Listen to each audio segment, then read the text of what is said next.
What's up guys, this is Tony with Salt Strong, and what we're going to be doing in this video is trying out some skipping with our mulligan rigged up on different styles of jig heads. This is our 4-inch mulligan. This has turned out to be one of our best lures for skipping.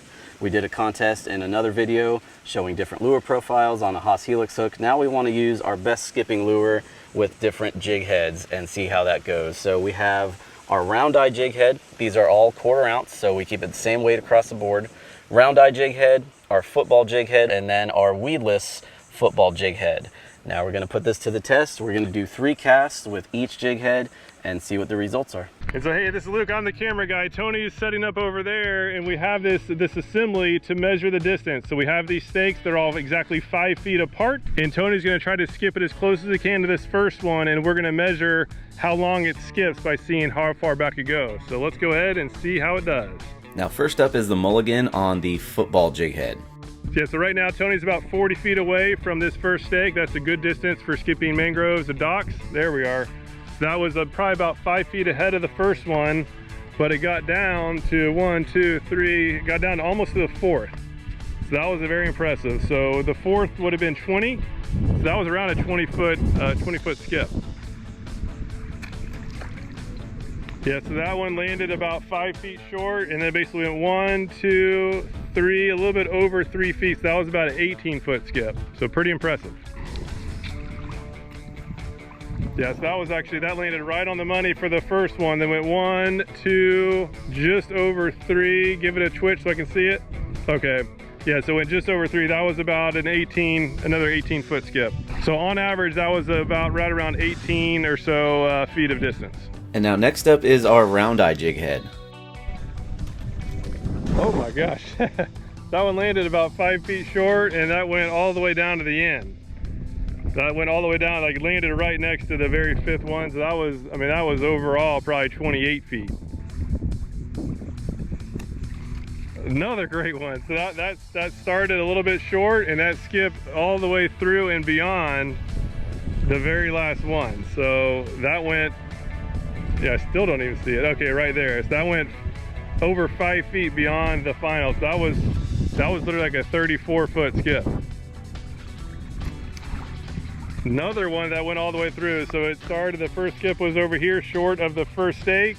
It went through all 5, and we can actually see it here in the shallow water right next to this little GoPro. But yeah, that's just 25 plus 3, that's 28, and then it started off probably 4 feet short.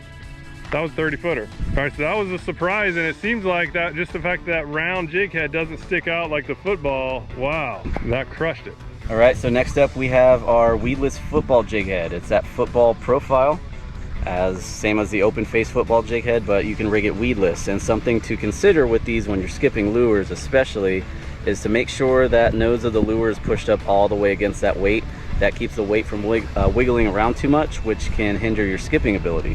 So we're going to test this out with it snug up to the jig head and see how it goes.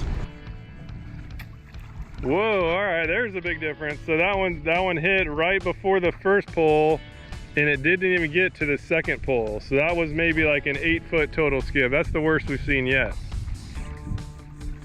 There we are. That was, it hit basically 3 feet in front of the first stake. Went 1, 2, 3, like just short of the second one. So that was, let's say 15, that was about 17, 18 feet. All right, so that one landed just a little bit beyond the first stake. So then went 1, 2, 3, 4, just beyond 4. So that was, yeah, that's about a 20-foot skip there. So that was basically 3. So you had like an 8, 18, and 20.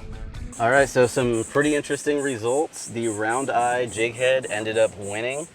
And a big reason behind that, which we've sort of figured out just by looking at the lure, is that jig head pretty much falls in line with the profile of the lure. When you look at the football jig heads, they stick out. So when you're skipping that lure across the water, the ends of those jig heads could catch the water. So you just have more opportunities for failure there when you're skipping because it alters the profile of the lure itself. Now, if you were to change sizes of jig heads, let's say you put a really big round eye on there, that would also alter the profile of the lure. So you just have to keep that in mind. Try to match your jig head to the profile of your lure, and nothing is different. Now, our worst performer was actually the weedless one, because as you can see there, even with the lure pushed up on the jig head, you're gonna have some wiggle there and wobble. So when that happens, that's gonna make that lure sort of wiggle and wobble as it hits the water. So it's gonna catch the water a lot more. What you saw in that first cast, it got, what, barely 8 feet?